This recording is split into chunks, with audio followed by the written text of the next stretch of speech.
It's officially 11. I know we've got a jam-packed conversation. I know people are also going to just be like coming in and then also watching the replay. Because I love a good story, I have to introduce Mitch via a story. So I don't know, 2 years ago, does that sound about right? There was this person that was just being very, I don't know if entertaining is the right word, but I'm going to use that on LinkedIn, which if anyone's not on LinkedIn, LinkedIn is having a real moment. And I feel like everyone should be on LinkedIn. And Mitch, if you want an example of how to do it well, is just one to watch. And he was just posting these really great stories, these very vulnerable moments, photos. It was like using the platform in a way I hadn't really been seen done, especially in the nonprofit space. And, one thing led to another. We did a video chat, we become friendly. And when I've learned about Pond, which is why I'm so grateful to have them as a summit partner, Mitch saw a real gap in the marketplace, especially based on his past experience working in, I think, private equity or banking, investment, finance. It's just a nice general term. And so he's been in the for-profit world doing this in different realms. And then he saw an opportunity in our nonprofit space. And he is a problem solver. He's really trying to build a tool to help nonprofits navigate not just tech, but service providers as well, in kind of the Angie's list of possibilities.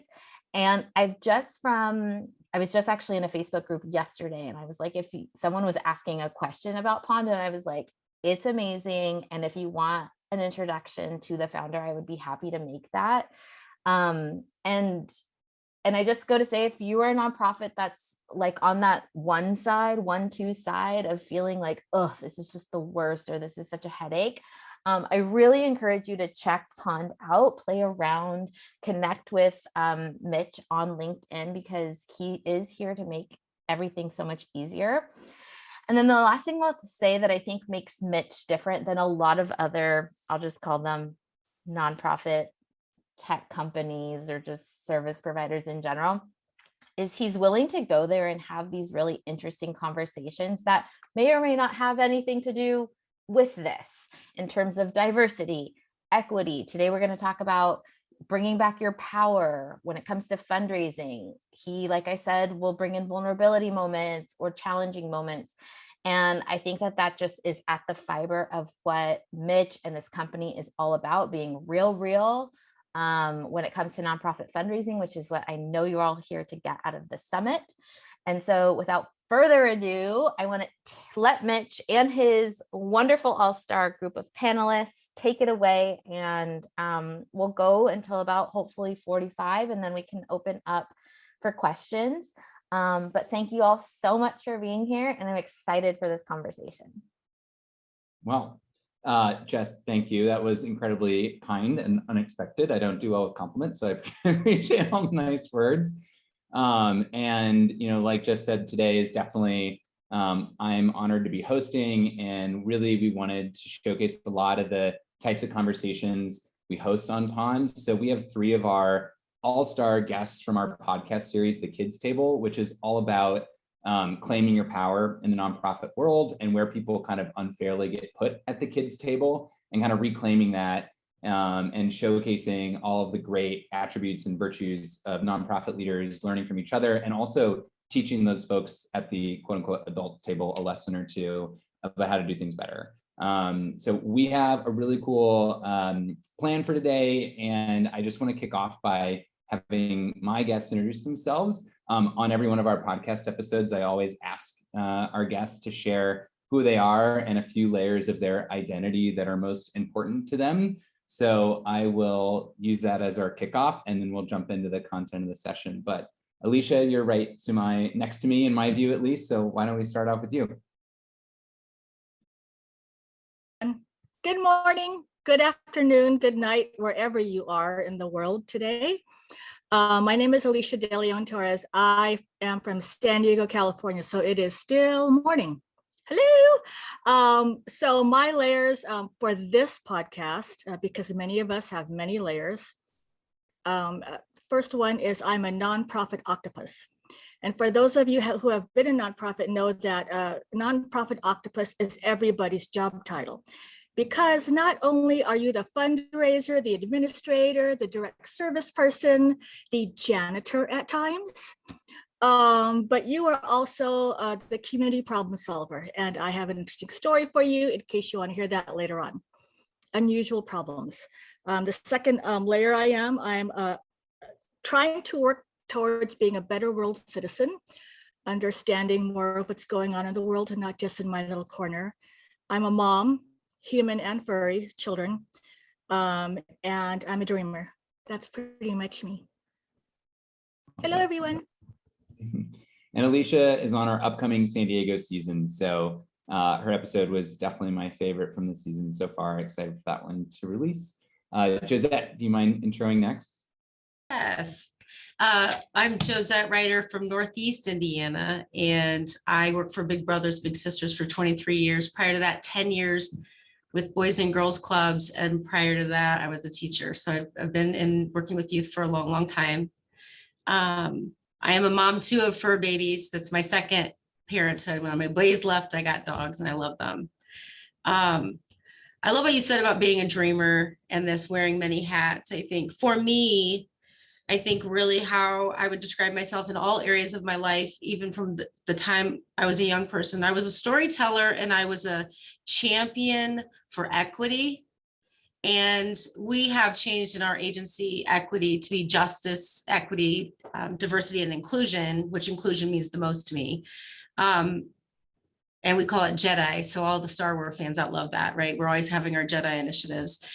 And that really takes, it takes a different approach in the fundraising realm that I challenge. And I hope we get to that. If not, I really challenge, no matter what not-for-profit you are, to look at your donor core and aggressively pursue those that are underrepresented, because a lot of people have a lot of time and money to give you. Awesome. Can't wait to dig into that. And last but not least, Jamila, who is coming from our season 3 of our podcast, focusing on Philadelphia nonprofits. Hi, thanks, Mitch, and thanks for having me here. I'm Jamila Harris Marson. I am the Executive Director of Achievability, which is a community-based nonprofit dedicated to ending poverty. And so some of the layers I come with today is one, change maker, always been a part of my DNA from a very early age. And a change maker who inspires others to be change makers, because it takes a village to really tackle some of the complex challenges we face in this world. I think it's also important to know for my perspective when we're talking, I also live in the community that I serve. So it's both professional and personal. And, you know, I'm sure we all struggle with balance, but it definitely is a life passion and mission. And then some other things that come up and definitely impact fundraising, regardless of whether it's invisible or named. As you can see, I'm a woman of color, I'm a Black woman, I'm a young professional, I'm under 40. And I also grew up in poverty. So I'm a first gen in a lot of different ways. And so those are stories and tentacles that I bring along with me, but also can be freeing and inspiring and challenging at the same time. So happy to be here and connect with you all today. Amazing. Well, we are so grateful to have the 3 of you here. I'm going to walk through Screen's presentation, which is mostly just prompts for conversation and highlighting a lot of the themes that have come up across all these conversations we've been having with folks on the pond. So let me grab that. All right, so today we are here for a practical pep talk. We want everyone to have lots of tangible takeaways and go through some real life stories and examples of how these things are put into practice. That agenda means we are going to start off by getting into the fundraising mindset, talking through some of the key steps of what that is involved, going through real life scenarios, some what would you do's with our pros here. I should have mentioned at the beginning, across Alicia, Josette, and Jamila, they have over 80 years of nonprofit fundraising experience. So we just have an absolute wealth of knowledge and experience. We have audience questions last, but also feel free to jump in whenever you have one, especially with those sticky scenarios or anything you'd want to add. We'd love to answer your questions.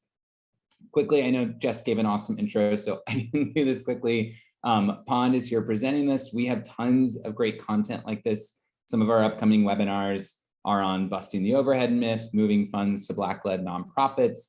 All month long, we're focusing on disrupting philanthropy and how we can equip nonprofit leaders with the language and strategies to move the needle with their own funder relationships. So please be sure to check that out. And as Jess mentioned, Pond is here for all the other needs you have, what you're looking for from a vendor, for technology, for different service providers. We're here to help connect you with the right folks. And anyone who signed up for the VIP pack, you actually got $100 in Pond credit you can use for any of those purchases. So that should be in your VIP pack. Without further ado, we want to get into the right mindset for fundraising. And we kind of split that apart into approach, execution, and outcomes. On approach, one of my favorite quotes from the entire episode with Jamila was around authenticity. You know, being authentic, her quote was, "Be authentically you. If you can show up and be you, most people will find something to connect with."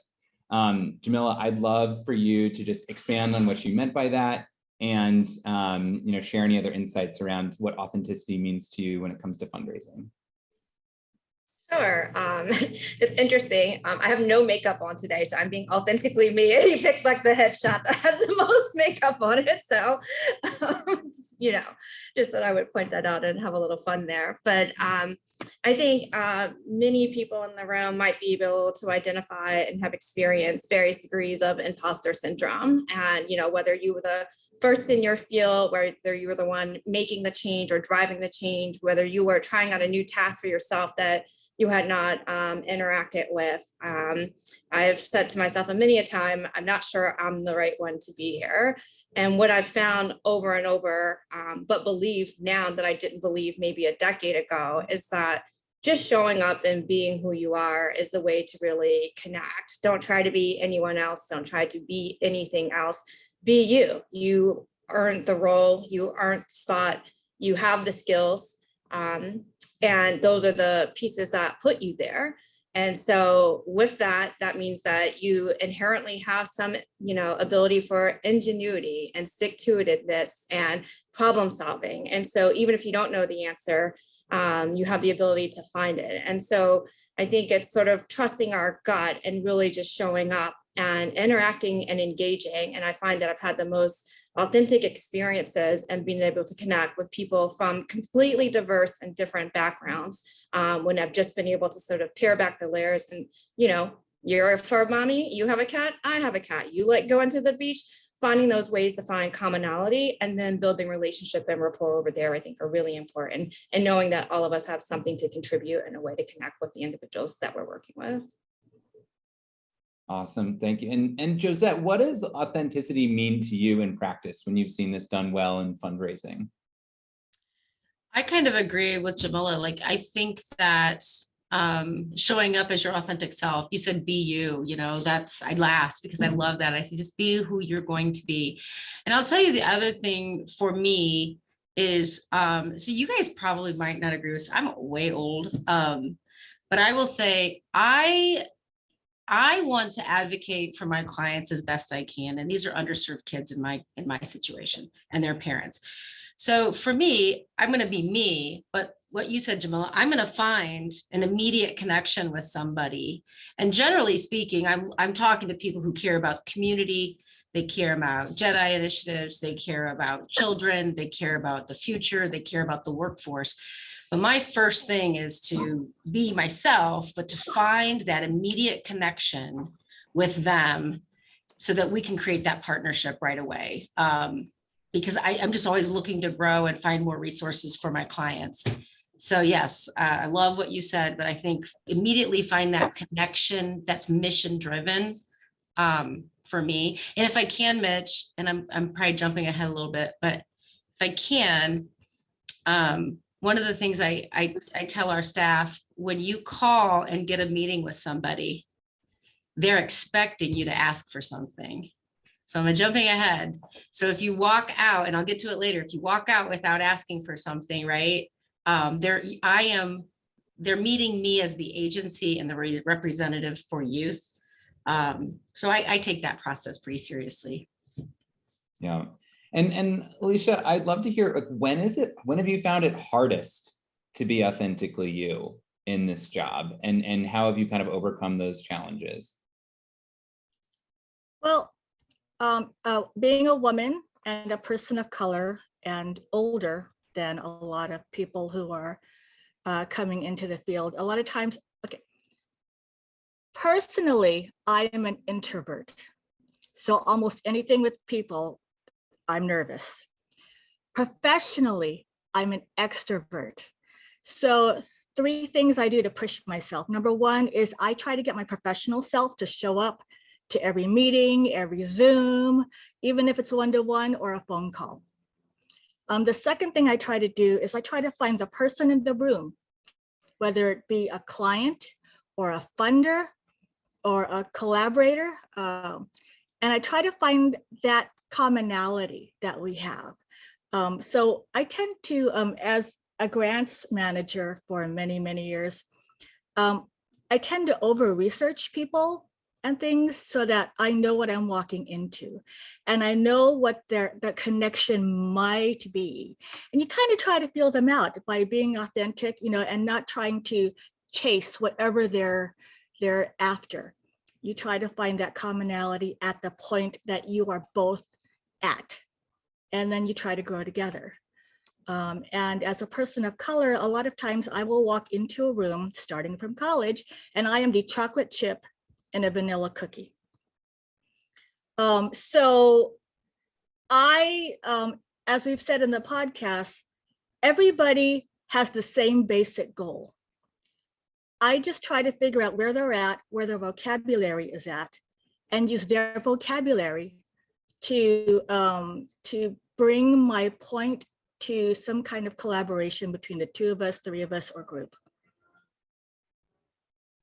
Awesome. Yeah, I love all those points. Thank you so much for sharing.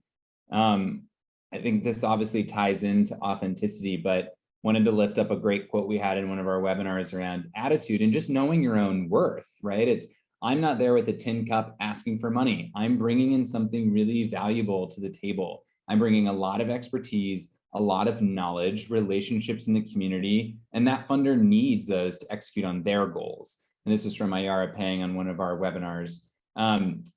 Jamila, I'd love to hear how you think about, like, I know you mentioned imposter syndrome. This is kind of an antidote to imposter syndrome, is recognizing your own expertise. How have you gotten better at this practice over time? Yeah, so I think the more you sort of expose and put yourself in these situations, the stronger you're able to build up that muscle.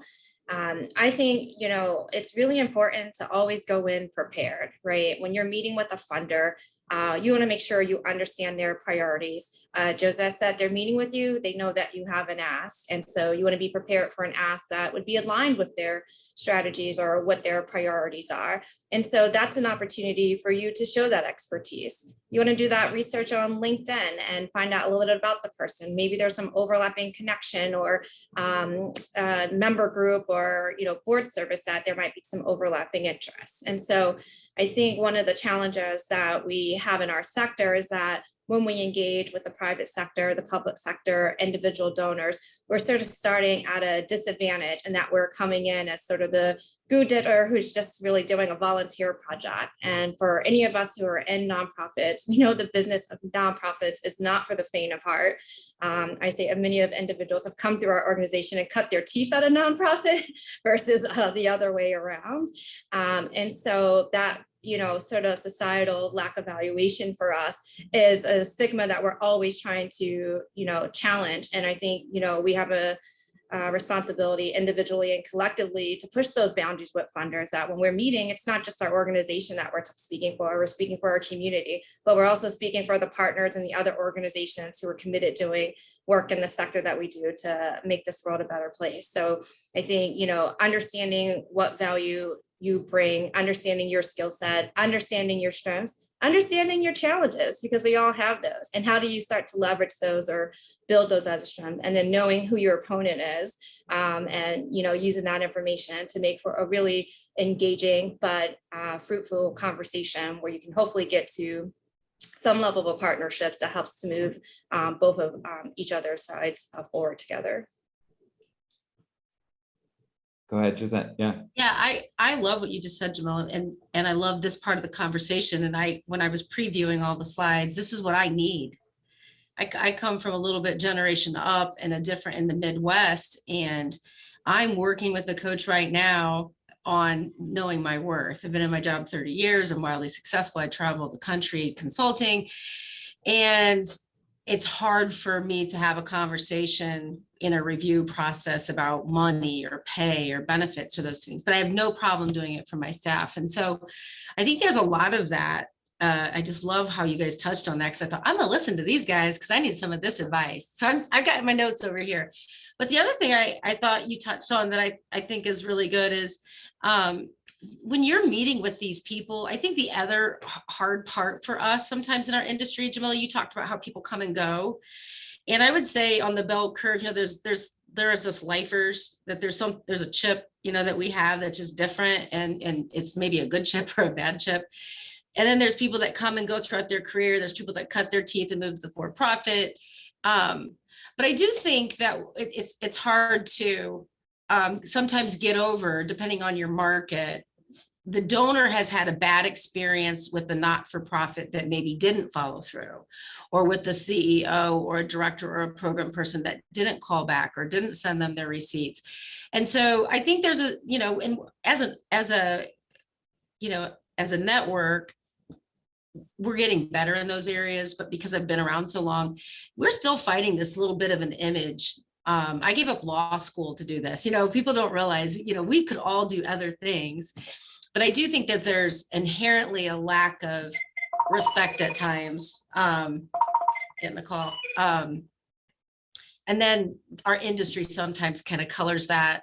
And then we've been taught, I think, like you guys just said, generationally, women first, to come out of poverty, go to college, whatever that may be. There's just all these things that we're fighting. So I love this. Know your worth. Yeah. And Alicia, I'd love to hear what you have to say on that too, especially when I think something Jamila said that struck me was that valuation, right? That we're kind of taught to have a different valuation when those community relationships, those partnering, you talked about collaborators, how valuable those are. How have you seen this play out in your work? There are several layers to this, but I'll try to keep it short because we'll be here all day. I can talk forever. The first layer is that there are definitions that funders and the for-profit world have about nonprofits, especially nonprofits in the urban setting or communities of color. And those descriptions, that vocabulary hasn't changed in at least 30 years. For example, when people say, okay, I'm going to give you $50,000 to work with the Asian American, Native Hawaiian, and Pacific Islander communities. And I always say, well, which one do you want us to work with? And they'll say, well, we gave $50,000 to this community. But, with all due respect, that community only speaks one language. And they're in one area of town, whereas my community that I serve speaks up to 30. So which one do you want us to serve? So you have to know your worth by asking your worth and letting people know that their definitions have changed in 30 years. Same with African-American communities. People will say, well, we're going to give you $50,000 to work with the African-American community. And I will ask the funders, are you talking about African-American or African immigrants? Because in San Diego, we also have African immigrants, refugees, asylum seekers, et cetera, and they all speak different languages. So which one do you want us to serve? You have to know what's going on in your community to leverage it. As a funder, because now I'm a deputy director for a foundation, in knowing your worth, I always ask the people who are asking us for money, it's like, what do you have that we as a partner can help you leverage for other future funding that's not from us? We may give you seed money, but how are you going to grow the seed money if they say, I don't have anything, but you do? Let's go through this. They may not know, and you'll have to teach them how to list things.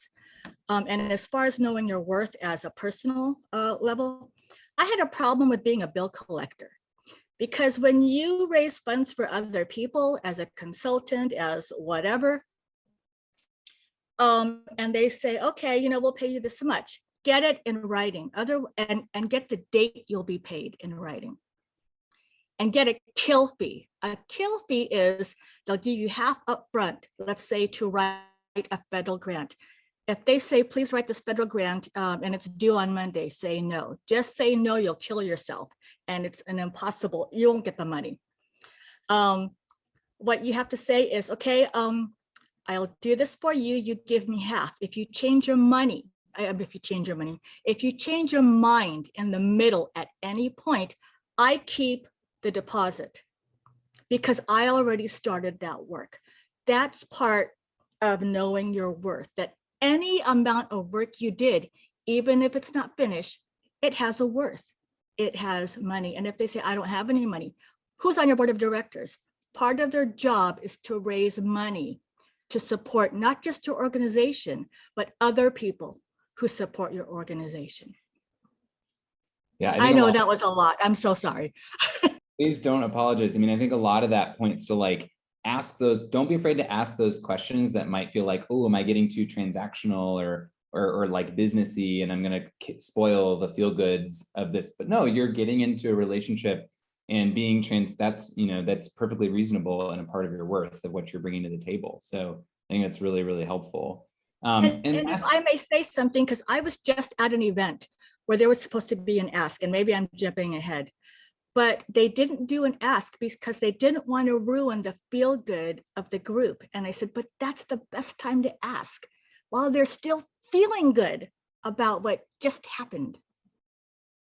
Yeah, I mean, that's so important. And I was just on the last front on attitude, and it's related to what Ayara said too, but Terrell from our third season of the Kids Table mentioned, you're so afraid to say no, right? And actually saying no can be a real asset. He says, I'm not missing an opportunity by not working with them just because they're a large brand or a big company. He's like, so am I, that I have a brand and that's how I got to be where I am in my success.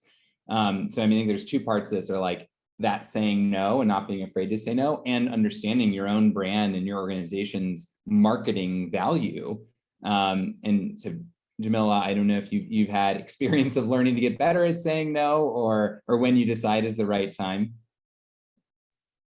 Yeah, I mean, I think no is sometimes taken as or very often taken as a negative thing. And sometimes no means saying yes to yourself or saying yes to a better opportunity. And so when I'm thinking about this comment and also some of what Alicia and Josette shared, and they were it sort of reminded me of some conversations I used to have earlier on in my career, and that I also share with individuals that I work with. And I think one of the things when you're in the fundraising space, because it's such a directly personal experience, a lot of it is one-to-one. Even if you're dealing with a foundation or a corporation, you're still dealing with an individual, right?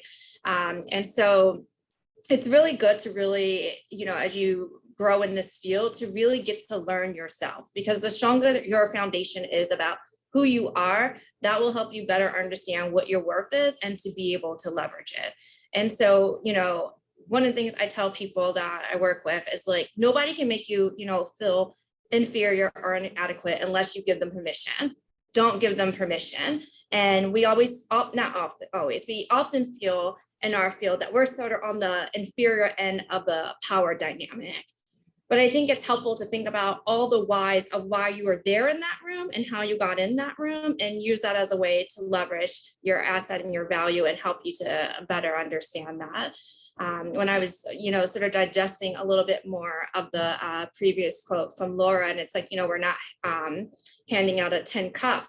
One of the one of the spaces I needed to make peace with was, what were my own personal values and messages about money? What did I learn growing up? And growing up in a family that lived and experienced poverty, we were told not to ask for help and not to, let anybody know what's going on, grit and bear it, right? And so then I have to get into a position where I'm very often interacting with people who don't look like me, come from the same socioeconomic class as me, and I have to ask them for money. And I used to just feel just super like creepy and discouraged if I got a no, or even, stumbling around making the ask with confidence. I'm talking around it and not really getting to the point. And it was that I was attaching my own personal values of money to this experience that I'm having with an individual donor or a funder, when in reality, I have a great deal of value, as Alicia pointed to, that I'm bringing to the table. I have an asset that I'm leveraging, that I'm asking you to invest in, and it's worthwhile. And I have the data and the facts and the community relationships and the resident perspective to help inform that. And so I think it's really important to sort of remember those pieces. And I think just to the last piece of what Terrell said, while we're all in these positions in nonprofits and you have whatever your title, whether you're a social worker or a fundraiser or communications, you have that job, but you also have a personal job to yourself to manage your brand. And that brand lives in and outside of your organization. And that, is the personal relationships that you keep throughout your career. And so just remembering, you don't want to miss that opportunity. You're always on in a way, even when you're not in that formal meeting. And so make sure that you're investing into developing that brand in a way that you want people to experience that brand in the world.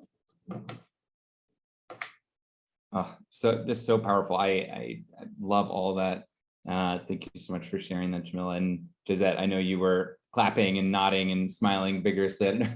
If you had more to add there, and I'd also want to know, like, just from living in Fort Wayne, where you've been leading Big Brothers for so long, I know how much of a community leader you are, toe to toe with big business leaders. Like, how do you think about your brand personally and how that intersects with the organization in those spaces?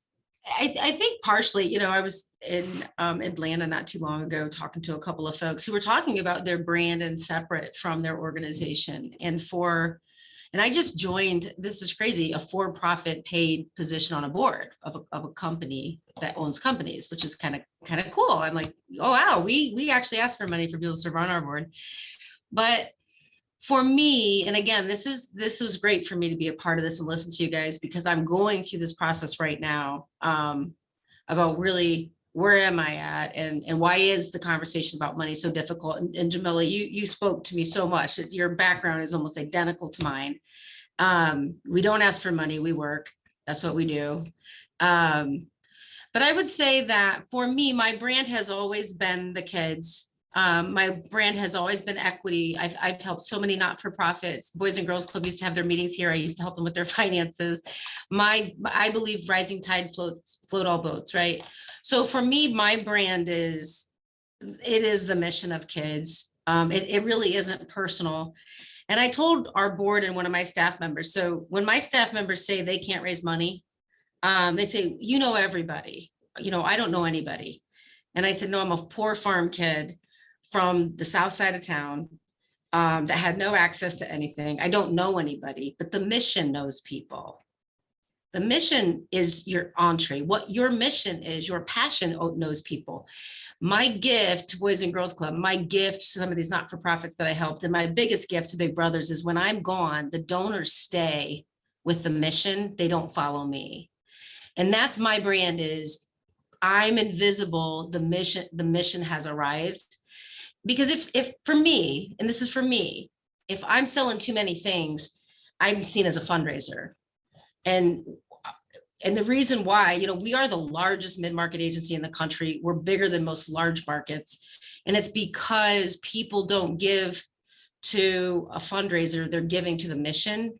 Sometimes it happens to be me, sometimes it happens to be other people. But to your point, and I would say this, Jamila, and even you, Alicia, and anybody else on the call, you can teach people, if they're passionate about a mission, you can teach them how to raise money and build that confidence that you were talking about earlier, that I may or may not have. I'm working on it, but I'm really excited about that. Awesome. I'm just because we're moving along on time here, I want to make sure we get to some of these other segments, but the next one was from an episode also in our Philly season. Funny enough, Jenny was my college professor on negotiations, so it was really fun to revisit her in this conversation. But she works primarily with nonprofit organizations and how they manage negotiations. And her feedback on execution was always about doing it in collaboration versus sharp elbows. She said there's a cultural assumption that negotiators do battle, or they win or lose. And when I actually talked to business people and to really skilled negotiators and organizations, they backed up what we thought 100%. They said, oh, I never try to antagonize the other party, or I never lie at the table. I know, especially in some smaller communities, it can feel like you're fighting for funding, but in execution, it is so important to do that collaboratively. Alicia, I'm sure you have a perspective on this as now in the grant maker position. How do you think about viewing organizations that are collaborative versus getting some sense of sharp elbows? I'm always careful when people say we are a collaborative, because my question is, describe your collaborative. Who is the lead agency? Are they getting the most money, and for what? And the reason is because I have been on the community development and service, direct service side. I have been part of collaborations where the agency who is the lead is actually using the smaller organizations to fluff up their resume rather than lift up those smaller organizations to actually have more knowledge and more skills, but they may not have the infrastructure or the connection. So that's what I do. So I always look for true partnerships. So when we provide funding, I always ask, what do you need this for? Are you sure it's enough money? And we're not going to give you millions, but it's because we want to make sure that you're asking for what you can do. It'll support whatever you need to do. And if it's not enough, then we will try to help you streamline. So we're not here, I agree with you. We don't elbow our way through the room. A lot of times that's what empire builders do. And there are empire builders among the nonprofits. Those are the ones who have the most money, who are the collaborative leads most of the time, yet they're not the ones who are doing the best services for the community. I believe in true collaboration, in trying to find that commonality between everyone, and trying to find the common vocabulary among everyone and the common understanding. And it's not just me, but it's the Nemeth Foundation also believes this.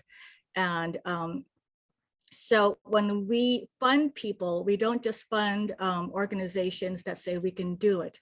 We ask about their staff. How do you support your staff?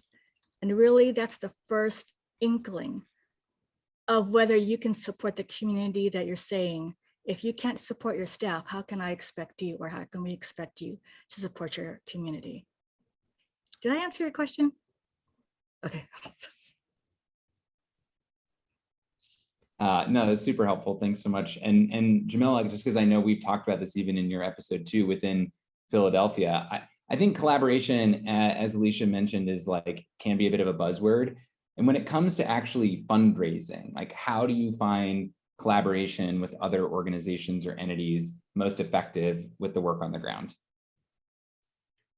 I think it's a little bit of an uneven road ahead. I think, one of the shifts that's happened is that a lot of collaboration has been driven by the funder. And when you don't sort of have that grassroots build up from an organization recognizing that there's a shared need, shared value, shared resource, and that there could be collective impact, and they're sort of forced together because a grant application makes them more competitive for funding.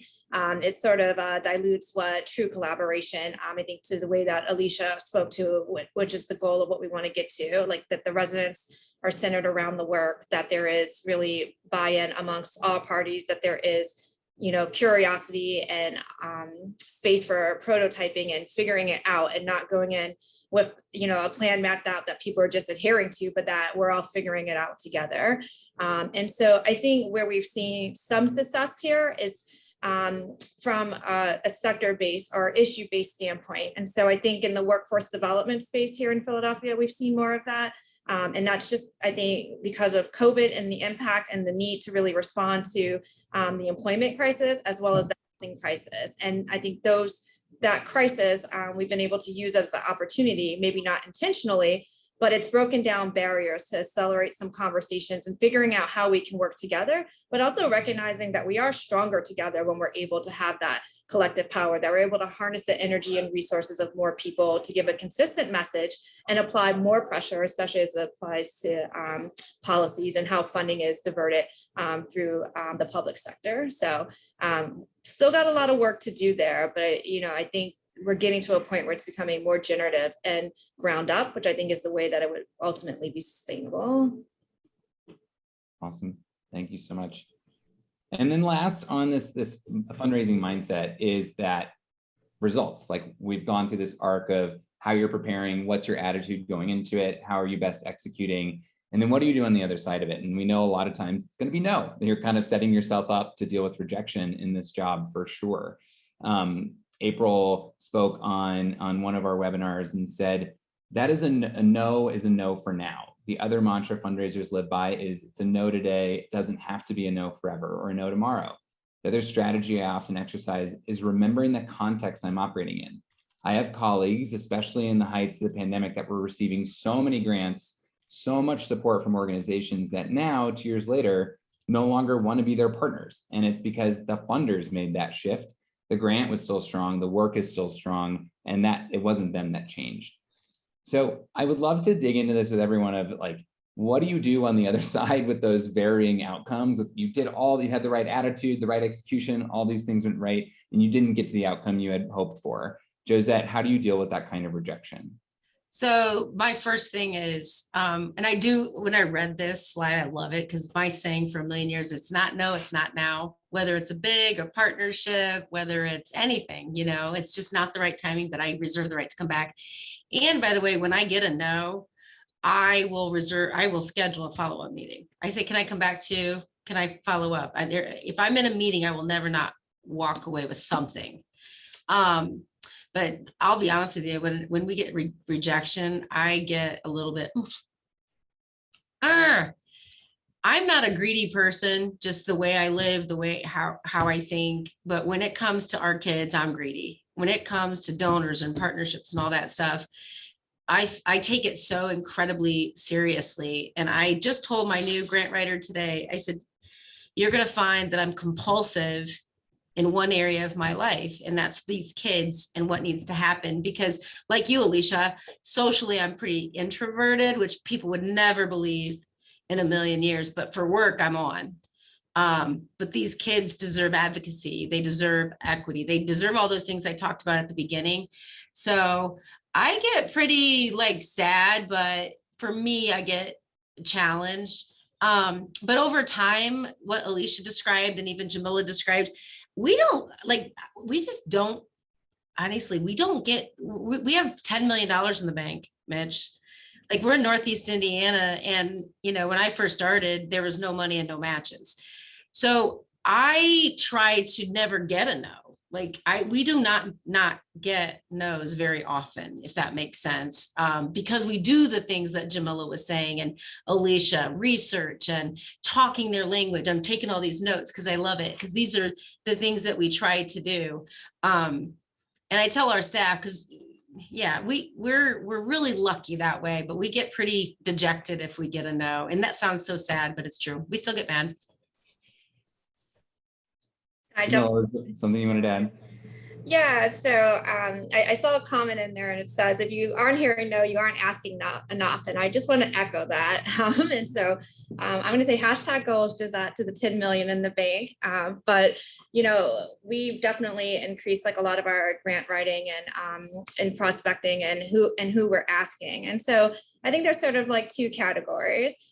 There's the no that was a long shot, and we kind of knew it was a long shot, but we said let's go for it anyway, and assess that it wasn't a huge resource barrier for us, so let's go for it. And when those no's come through, we're just okay, that's what we thought, let's check out who got the grant and move on. But there are some of those no's that hit to the core where, you had the conversation with the funder, you thought you were aligned, you put in all the information, put forth a really good effort, several edits, and you get that no, and it's the no that you weren't expecting, and you feel crushed. And I find those are moments where it's really good to hunker down with the team. So we have a development director, we have a grants associate, and we have another team member who supports some of our grant work, who does evaluation. And it's an opportunity to reflect on, let's do an autopsy here and see what happened. We always try to ask for feedback from the funder to see if it makes sense. And that's been really valuable. Most funders have been able to do that. There have been some times where there was a no, and it turned out there was a misunderstanding about a part of the application. And instead of asking a question, they just took it in, made an assumption, and said no. And those are things where it's like frustrating, because it's like, you just cost me $20,000. And there's some where it's opened up an opportunity to say, okay, well, we really didn't understand this part of it, so help us understand, and actually better positioned us opportunity with that same funder. But I think it's really important to recognize that there is going to be failure in the sector in all different parts of the work that we do, and that's just an opportunity to really learn and grow from and continue to hone your skills, but also make sure that you acknowledge the work that the team put in, especially if it was a win that people had their heart and energy set on. So. And Mitch, if I could just say what Jamila said, I think is some of the best advice today is that autopsying, term I use too, which cracks me up, but really working through it and asking why, because oftentimes a why leads to a different opportunity. I mean, I've been told no on 5,000, but they came back when I called and said, but here's 50,000. And that's a true story. These just happened. So you're totally on point with autopsying, finding out, and following up with the funder. Awesome. And Alicia, I'd love to get your viewpoint here as someone who's on the flip side of this, having to deliver some sad news to people, knowing they might feel bad if they didn't get rejected. But what's your advice to people when you have to deliver that news? Well, first of all, I'd like to applaud Jamila and Josette, because spot on all this information. And thank you, Mitch, for leading us. But because I was on the other side for 30 years, I know that a no can be crushing, even if it's temporary, because a no means your clients don't get the services. Your staff may lose their jobs or hours or benefits or all of the above. So it can be crushing. Whereas for some funders, it's like, well, this is how much we had, too bad, so sad. So on the side, as a funder now, what I try to do, what Nemeth Foundation tries to do is, like you said, and as April said, it may not be yes now, it could be a yes later, but do ask the questions. One of the questions you should ask the funders, because I try to do this, is we can't fund you now, but have you tried so-and-so? And did you, here's a person to connect with. Have you tried this? Have you tried that? Have you tried to diversify your funding? Even if you only raised $1,500 on your fundraising, say that you're trying to diversify your funding by looking for unrestricted funds. Unrestricted funds can help you with your indirect/administrative costs, which funders don't like to pay, even though they should pay. And I know one of Mitch's upcoming podcasts, I think tomorrow, talks about indirect costs and the need for it. So ask your funder, do you know where I can look? Do you know who I can partner? Is there a specific name? Also, invite your funder who said no to one of your events. If it's a free event, even better, because a lot of times it comes out of our own pocket. Don't spam us. There are 2 agencies who we didn't fund. And to be honest, it's because they have a lot more money than the others who asked money from us. And they're spamming me every day with, this is what's going on. Hey, we're in the news. Please don't spam. It annoys us. And we don't look at everything. But again, just ask what other possibilities are there? Who else can you ask? Would you mind giving an introduction to that person? Here's an example. One of the good, if you're in California, California Endowment is a very good foundation for public health grants. They have priorities and it changes every few years. So just follow them. If they say no to you, ask the program director for an introduction to another funder. That's how I got money for the organization that I was with for 5 straight years when I was on the nonprofit community service side. So I try to do that to people who ask us for money. They mentored me. I'm using that same to mentor others. Amazing. Well, and now passing it along to all these people here, which is awesome. I know we have just inside of 10 minutes left, and we wanted to wrap up with a bit more rapid fire, sort of what would you do, sticky situations. We have some here, but invite everyone here if you want to throw a question to the chat or a situation you need help with, or you're asking for a friend. It's a safe space here. That's totally fine. But we'll go through some of these with our panelists. This is one that has come up in a few of our podcast conversations, which is, our organization just had to take a stance or say something publicly that we know is going to alienate some donors. And now me as the fundraiser, I kind of have to have those conversations that might be uncomfortable. Josette, just because I know we talked about this in our podcast, what's your best advice from the fundraiser's position in that situation? This is so important. I was very young when I started here at Big Brothers Big Sisters. And we have one of the longest standing non-discrimination policies for volunteers. So back in the 70s, homosexuals would be screened out across the country. Well, in 74, 76, we had a policy where that did not stand. The diversity was really here, which is really uncommon. And our founders really deserve a lot of that credit. And there's a lot of reason behind it. But when I first started, there was an uptick in that topic, and like there's news stations doing stories that weren't quite right, and we had a huge backlash against like 30-year donors that were never going to give us another dime. I was probably 30 years old and I was on the job a year, and so we have two options when we do that. And again, I feel that ignorance, you don't get through to that by being angry. I respect everybody's differences. I personally, I don't think your fundraiser's job is to do this. I think it's your job as a CEO. If you're a CEO, if you're not, your CEO should be going with you and meeting with them and listening to them, not ignoring them or saying they're a jerk. And there are days where I have these moments where I'm like, that person's a jerk. But I learn more from people who, we were all raised a certain way, and it might be wrong, but you don't get through to people by saying you're wrong and turning your back. You get through to them. And so all these people, apostolics, Pentecostals, I'll never give you another dime. And I said, could you just meet with me? And you can change a person by listening and advocating and hearing what they have to say, but challenging their premise. So it is time consuming, but those people become your biggest advocates. And one of those people is a $100,000 donor now. And he's like, I'm a better person and I've changed my mindset. It is a lot of work, guys, but look at those. That's where the real work lives. Look at those challenges and those stress points as the opportunity to have huge, big change. And for us, it was a lot of work at first, but it has become one of our strengths for sure. And we raise a lot of money that way too.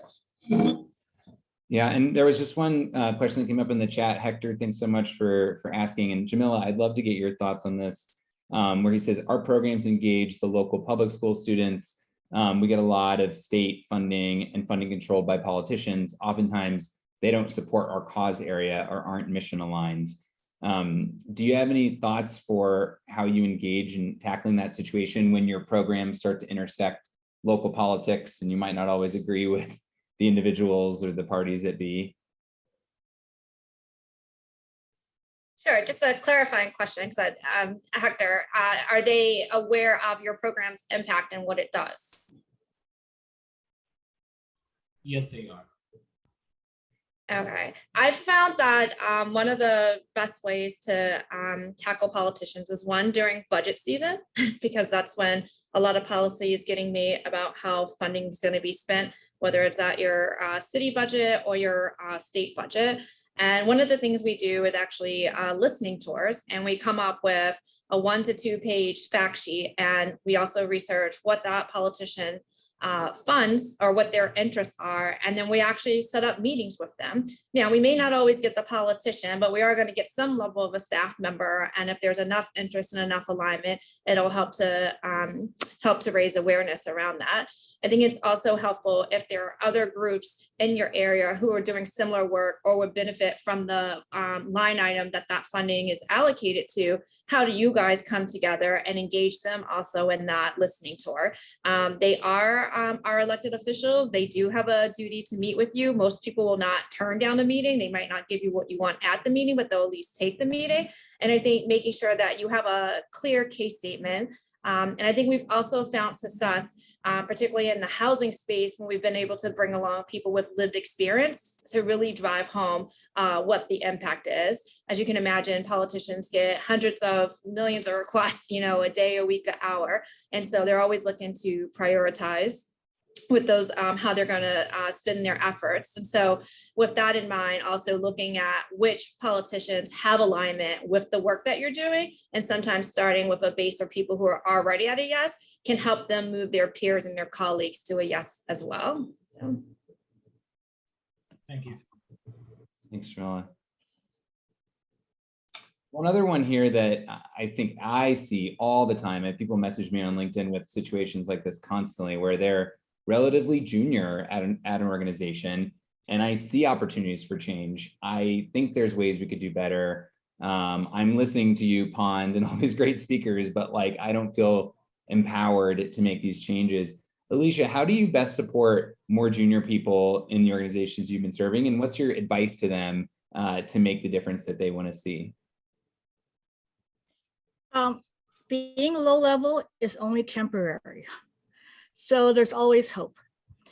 But if everyone starts at the bottom. So when I was a low level employee, I would try to find people in my own agency and community who were like-minded and who thought that there should be change, and they thought that the change should be the same. And then I would try to present with the group to whoever my supervisor at whatever level. Hey, we thought this, not I thought this, but we thought this. What do you think? And I also asked some of our participants, our clients, and they thought, maybe we can do it this way. What do you think? You don't want to say, I think we could do it this way. You ask them, what do you think? So that's the first thing. And the second thing is that you have to remember that it's not about you. It's about whatever your idea is. And sometimes you have to separate it because there's that, oh my gosh, my heart sort of thing. And you have to let it go. If your idea is not floating right now, it's like funding. May not be the right time, maybe later. And it can be helpful that way. But there's always strength in numbers. Don't bully your supervisor or the person who is going to make the decision. Make them feel like they're part of the cause and leading that same cause. Yeah, that was on the episode with my college professor, Jenny. That was another one that she brings up in negotiations, is separating the people from the problem, right? Like if you both can kind of stand side by side looking at it instead of that adversarial discussion, that's what she would always advocate. And that's huge. I know we just had another question, but I think Jess is probably going to be telling us to wrap up. I know. I'm so sorry. I feel like we could talk with the four of you forever. It is great. I'm going to drop, especially for Jamila and Josette, tons of advice just like this in their episodes that you can find on our podcast list on our page. Alicia's will be coming up here in the next few weeks. And just thank you so much for the great participation. Thank you, Alicia, Josette, Jamila. I am touched and moved every time I get to talk to you. So glad we could share this with so many others.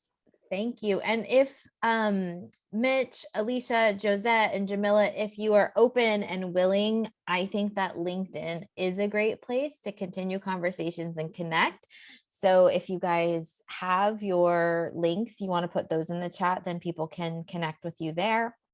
or if you want to share how you prefer people to be in touch with you, you can just unmic yourself and share verbally. But thank you so much. I think that this was a really powerful conversation that I hope is leaving all of you feeling you're not alone. You totally can do this. You have every tool in your toolbox to be unapologetic. I thought all of the advice everyone gave and examples was wonderful. So thank you so much again to Mitch and the team at Pond. Any final words? No, I was going to say, I wanted to reiterate, we have conversations like this on a weekly basis. So be sure and check out some of the upcoming ones after you have all the great content here at Raise More Together. We've got more for you next week in the upcoming weeks. So check out Pond. And if you have any questions, I dropped my LinkedIn in the chat, but just I'll put my email in there too. So feel free to reach out, and just really an honor to be with you all. So thanks so much.